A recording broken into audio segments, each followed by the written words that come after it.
Over 70 years after the end of the Second World War, there are many people still alive who have first-hand memories of how it was. For the rest of us, there are memorials and anniversaries to remind us of the true cost in human terms of lives ripped apart, often forever. Today's programme is about two such reminders. In part two, we'll discover the story of the RAF squadron made up of young amateur flyers from Cheshire and the heroic part they played in the Battle of Britain. But first, the story of Thomas Burke, a young, successful Liverpool artist who joined up at the beginning of the war to the Merchant Navy, and after his ship was sunk, spent the rest of the war in a prisoner of war camp, where he continued to paint. And some of those paintings are now on display at the Williamson Art Gallery in Birkenhead, and I've been there to talk to the artist's fiancée's niece, Marion McCarthy. So Marion, it's another story, isn't it, of a promising young artist whose life was cut short by the war. It is. That's exactly what it is.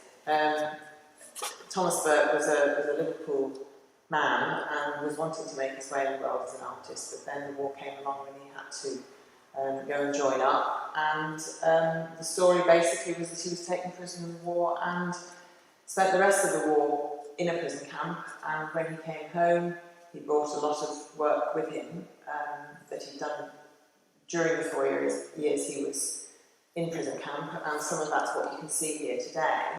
But very, very sadly he came home ill and died shortly after he'd been repatriated, so very much a life cut short. He was born in 1906 and grew up in Liverpool and went to Liverpool Art College and then got a place at the Royal Academy, the Royal College of Art, you have to edit that bit, in London. So he actually spent quite a lot of time being educated on his art skills before he actually set out to try and make a living from it. And in the 30s, he spent time in London, he spent time in Ireland, he spent time in Paris. We don't know detail of that. But yes, he was definitely making his way. And indeed, when the war came along, he was in his early 30s. Well, his thing was portraiture. That was what he wanted to make himself a living at. And in fact, if you look at his war record, when all prisoners of war, when they came back from the prison camps, they were all asked to fill in a repatriation questionnaire, which was to find out about how they'd been treated, and I guess they were looking for potential for war crimes, prosecutions and so on. And on that, he very clearly called himself an artist, brackets, portrait and landscape. So that was very clearly what he felt his profession was. Funnily enough, on that repatriation form, one of the questions was, were you asked any particular questions about your personal life? And his answer was, yes, they seemed far more interested in my career than in anything else that I might be able to tell them. Sadly, not a lot is known where it is. I mean, an indication of his standing is that besides, obviously we're in Williamson today, and the Williamson have two pictures of his. This one here, and another one behind us here, in fact. The Walker Art Gallery has also got two paintings, one of which is a portrait. And then there are, the Parliamentary Art Collection has got one. There is actually the only identifiable portrait of his that exists is of a boxer called Glenn Harvey, who was he was in fact, middleweight or heavyweight or something, champion in the 30s. And Thomas painted a picture of him, which is now in the National Portrait Gallery. So he obviously had good standing, and more recently I've discovered that actually there's a couple of paintings of his in the National Gallery of Ireland as well. So tell us a bit about his work then in the prison camp. I mean, there are obviously some portraits, but just general. Well, the starting point for me, the interest for me from the prison camp time, was that he painted a set of 14 Stations of the Cross for the camp, for the last camp that he was in, for the chapel there. And they came into my family's possession through my aunt, who knew him. was engaged in fact. And so what we got as a starting point, and what I had as a starting point, was these 12 Stations of the Cross, and then the 14 Stations of the Cross, and then just another couple of one watercolour and one pen and ink drawing that he did at several. He was in 4 different camps during his captivity, and they date from different times. But then I started to discover, having contacted the Williamson, and I knew also that the Walker Art Gallery had some of his paintings, and I've discovered that they have a great mass of sketches and portraits, all done in the prison camp, and they form some of the exhibition here today. But one of the interesting things was a letter from his sister, of which I've seen a copy, said that he wasn't allowed to use oils in the prison camp. So everything that's from the prison camp time is either watercolour or pen and ink or pencil. Quite unusual that he was allowed to paint at all, and that he was able to bring them with him when he was repatriated. Yes, well, I don't know how unusual that is really. I mean, he was obviously completely driven by his art, and clearly through the 4 years of his captivity never stopped painting. There was another story of a faithful fiancée. Well, yes. I mean, my whole interest in Thomas Burke arises from the fact that he was at art college with my auntie Hilda. Hilda was born in 1911, so she was somewhat younger than him. And they eventually got engaged. And we actually didn't know anything about this at all as a family. Well, my mum did, because obviously when he died, my mum would have known that Hilda's fiancé had died, her sister Hilda.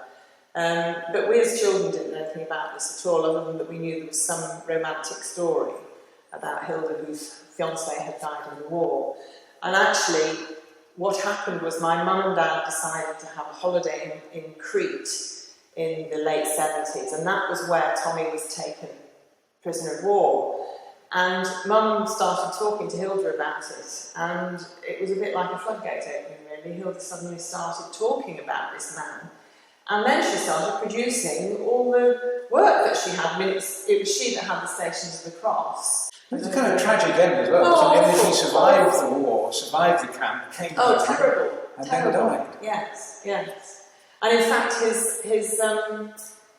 his older brother also died, was in the Merchant Navy as Thomas was, and he also died before the end of the war, and is also buried in Forest Cemetery when Tommy has died. So the whole family story, very, very tragic really. But my auntie Hilda, she never met anybody else, and she pursued her life as an art teacher, and gradually we learned about Tommy from that time, sort of thing, you know. Now you're keeping the flame alive. Well, I just became very interested in finding out more about it. It sort of suddenly became a bit of an obsession. I've got all these beautiful paintings in the Stations of the Cross in the loft. What am I going to do with them? And so it sort of went from there, really. So I then started to find out about his family life and his background and so on. And it just sort of rolled on. And I have to say, every institution that I contacted about him, the Williamson, the Walker Art Gallery, the Royal College of Art, they were all incredibly helpful in digging out records and giving me information. And I actually was able to give them some information that they didn't know as well. So that was quite a good bonus for them, as it were. Thomas Burke exhibition runs at the Williamson until the 27th of September. Join us in part 2 for the story of 610 County of Chester Squadron.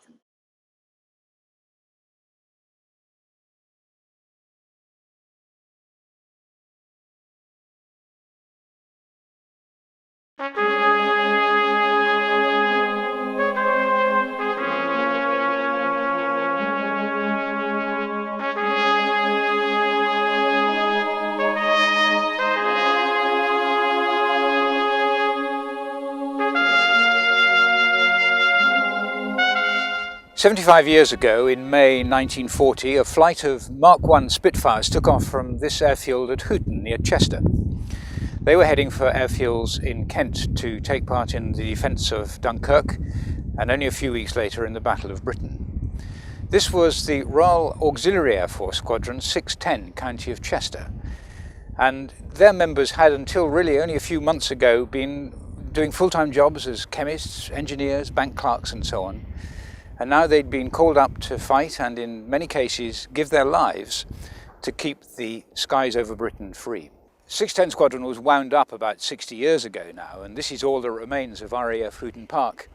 But the memory of the squadron is kept alive by the 610 Squadron Association, which is based in those two porter cabins over there, and whose secretary is Mike Lewis. Well, I was a member of 610 Squadron back, I suppose, 10, 15 years ago.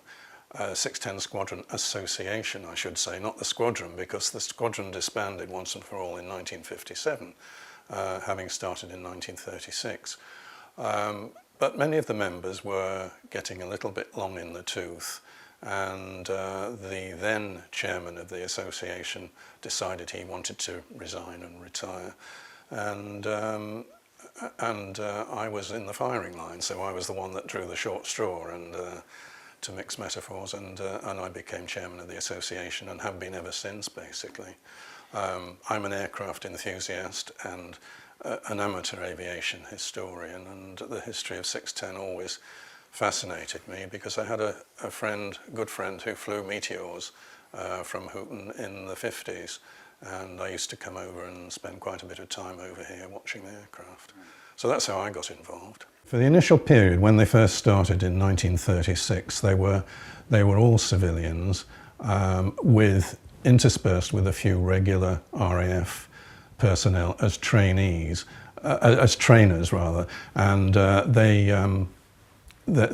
had a trainer who was a flight lieutenant who taught the pilots to fly these relatively advanced aircraft that they wouldn't have flown in their flying clubs, and mentored them in every respect of RAF life, so that they became essentially RAF personnel, but for only 2 or 3 days a week, and then for a long holiday, well, call it holiday, a long summer camp in the summer when they went away to somewhere different and flew their aircraft down to another airfield and operated there. So before the war, it was really quite a relaxed affair here. It was indeed, yes. They used to have dinner dances and get-togethers and football matches between the officers and the men, and yes, it was a good little club, actually, I think is the best way of describing it. Obviously, during wartime, there was an embargo on the distribution of information, and although it was said that a fighter pilot had achieved a certain victory or several victories, it was never actually attributed to any particular squadron. He wasn't identified as being a member of 610 County of Chester Squadron or any other squadron. It was just a victory in the scheme of things. And so nobody locally was able to support the home team, as it were. But the spirit also of the squadron lives on here with this. I mean, these two small porter cabins are basically all that remains. Yeah. But it's a fascinating museum you've got here. Yes, well, it's a collection of miscellaneous items, some of which are directly relevant to 610 Squadron, and some of which are just an accumulation of bric-a-brac. We have an Irvine jacket that was actually flown in the Battle of Britain, and we have an excellent scrapbook which contains a lot of information about the early life of the squadron and right through to the Battle of Britain. I confess to a particular personal interest in this story. That's my uncle, who was a chemist working as plant manager at Castner in Runcorn when he was called up. So just take us through the scrapbook a bit. I mean, this is before the war, when it was obviously very relaxed and social time. Yeah, these pictures were taken in 1937 at the summer camp at Hawkinge in Kent. And as you can see, they're all wearing shorts and t-shirts and living in tents. And that's the officers and the men, not just the men. Although there was a certain demarcation between officers and men. When they went to summer camp, they all mucked in together.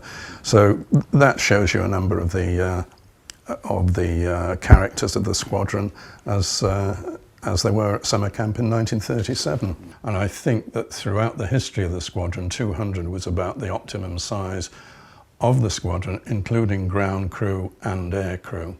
There were about a fluctuating number of aircrew from say 10 to 15, and they sort of maintained that level throughout the existence of the squadron.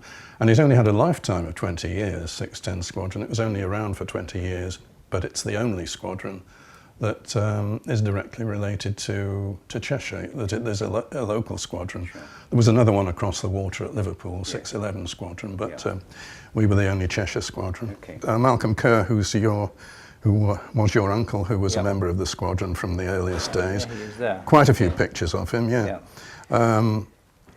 he was, I understand, a private pilot. He learned to fly outside of the Air Force. He learned to fly at Oxford University. In the University Air Squadron? Yeah. And then he came out to work at Runcorn at ICI. Right. So that's why he was flying here. In May 1940, when Hitler launched his sudden attack on the Low Countries and France, the British Army were swept right back to the Channel coast, and the historic evacuation from Dunkirk began. The RAF were there to protect and support the soldiers and the ships that were bringing them home, and that's when 610 Squadron first went into action. I have the sense, though, that the 610 Squadron air crews are not very well known about up here. They were young local men who did their fighting in the south and in some cases died in the south. A few months before they'd been civilians, and now they suddenly found themselves pitched headlong into aerial dogfights, fighting for their lives and indeed for hours. There are memorials round about, but I wonder if they're perhaps as well remembered as they should be.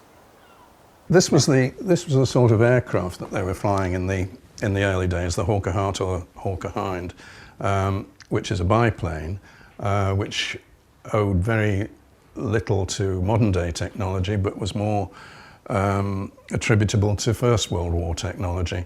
But that was the sort of thing that your uncle and various other pilots in 610 Squadron were flying. Yeah. They later moved on to Spitfires, of course. On the 10th of October, the squadron had re-equipped itself with Spitfires and was ready to relocate to RAF Wittering, which was in Northamptonshire, which was to be their war station. These are pictures of Spitfires at Hooton Park and Tiger Moth at Hooton Park, and they were all gathering together, ready to fly off to RAF Wittering. And that's an evocative photograph showing one of the wives or sweethearts, I don't know which, waving goodbye to the Tiger Moth with two people in it, which was flying down to Wittering to join the rest of the squadron. Once they took part in Dunkirk and the Battle of Britain, the attrition rate was pretty high, wasn't it?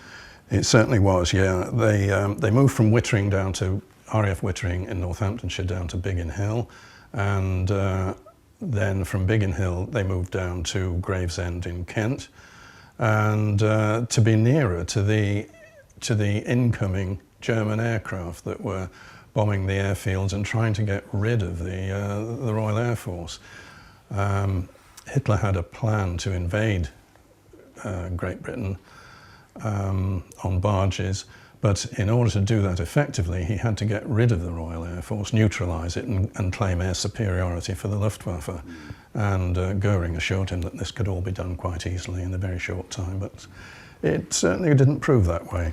They were trained to fly Spitfires, and they did that very well, but what they didn't have any experience of was combat training, combat experience, whereas the Germans were reasonably well versed in combat tactics. They learnt them in Spain and in Poland, and were quite a way ahead of the British when it came to a showdown.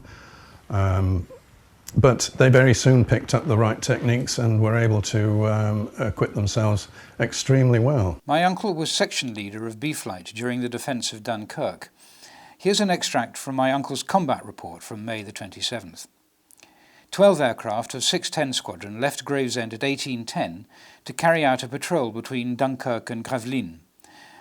As we approached the coast, one enemy aircraft was observed flying north. Red and yellow sections carried out attacks, and blue section formed line astern and followed it down. I then became engaged in a dogfight with a group of 110s. After a time I observed a Messerschmitt 110 much lower down and dived to attack him. I got on his tail and fired the rest of my ammunition at him. Return fire was experienced from his back gun, and one bullet passed through the fin of my aircraft. Having no ammunition left, I returned to Gravesend. As you say, at Gravesend, we lost 8 pilots. 610 Squadron lost 8 pilots. I'm not saying it was 8-0. They actually took with them some of the German aircraft that were incoming and raiding and bombing the British ports and the British airfields.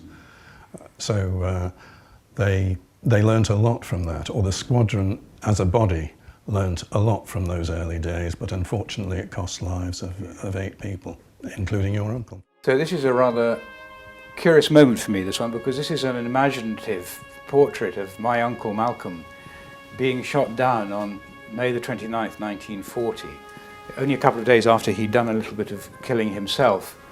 And he never returned from that excursion, along with 3 others, and he was 30.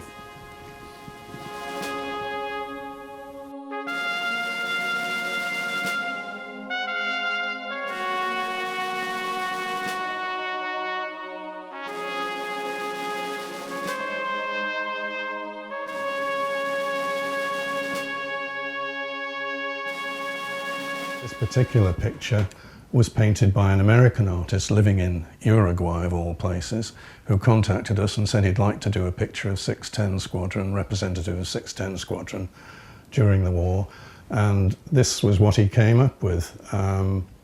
This shows Ronnie Hamlin, Sergeant Ronnie Hamlin, being pursued by a Messerschmitt 109, which he eventually shot down. Hamlin shot down 5 enemy aircraft on one day and was the first RAF pilot so to do. In fact, the Messerschmitt behind him, he managed to lose and shoot it down. He turned the tables on it. It was the battle that saved Britain from invasion. Churchill memorably wrote, "Never in the field of human conflict was so much owed by so many to so few." And they were few.